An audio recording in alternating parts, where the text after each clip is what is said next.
le mi pui hi mo kan ngai pui mo chewa in du zong in soi hi kan chin chia renga chuwa chan zan na hian kan thong thu don cheu kan ti khamo kan surprise don chewa chu kan surprise artist zanina ta na kan kau chwa tur chu in lung lom nan TV entipo in lung lom nan ka kau chwak dona in ringem dona mi pui min trap turin you tai ken sang ni som ni pali Lalsangliana tai te lo salangu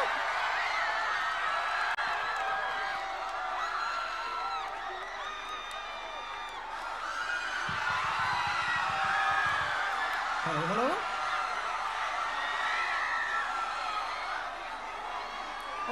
Ole. Hả? Cái lẩu trộn về lúc này ô. Leitlangpui, mình pui song thêm mà sai chỉ phải phép ole.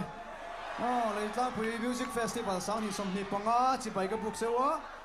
He hun mình phơi thêm tu pathian thế nào lòng thua nằm xe la. Xin chào tụi em. Alo ome. Helai muna hian ni kuma han kalau zai ve to a.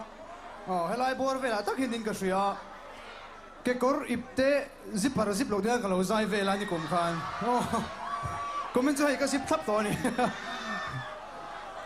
Ole, kan soi du lo kan zai nga lang o. Kan ni uwa ma photanga. Masabera hian kan o te Eksar kan lapot ama, tiro. Sumitan chuan. Leng dang min sai san nun suo Ngaihzual. Lapot ang Koin. Hey mi pui kan tron hem le maya.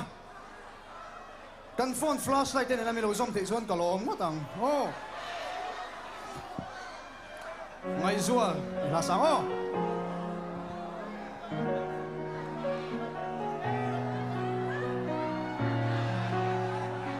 Anong lang pagka-flashlight ko nang le?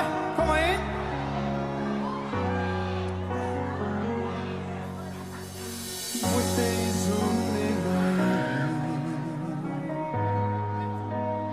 Lai kum zola at lai kwa ka vatri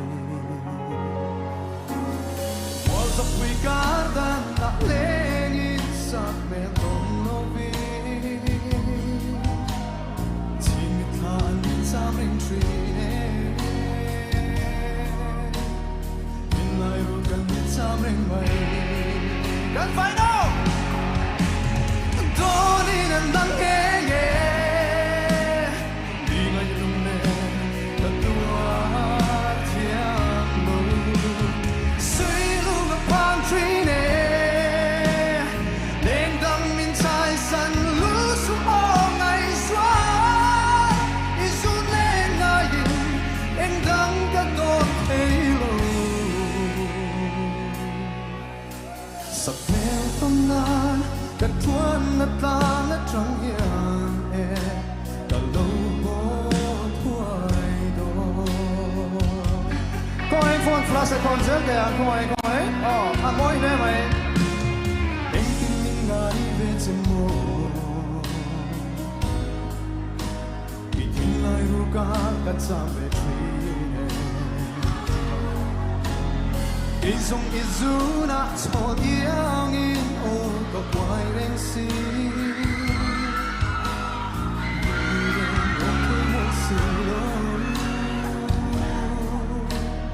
In lai ru kan nit sa reng mai Kai le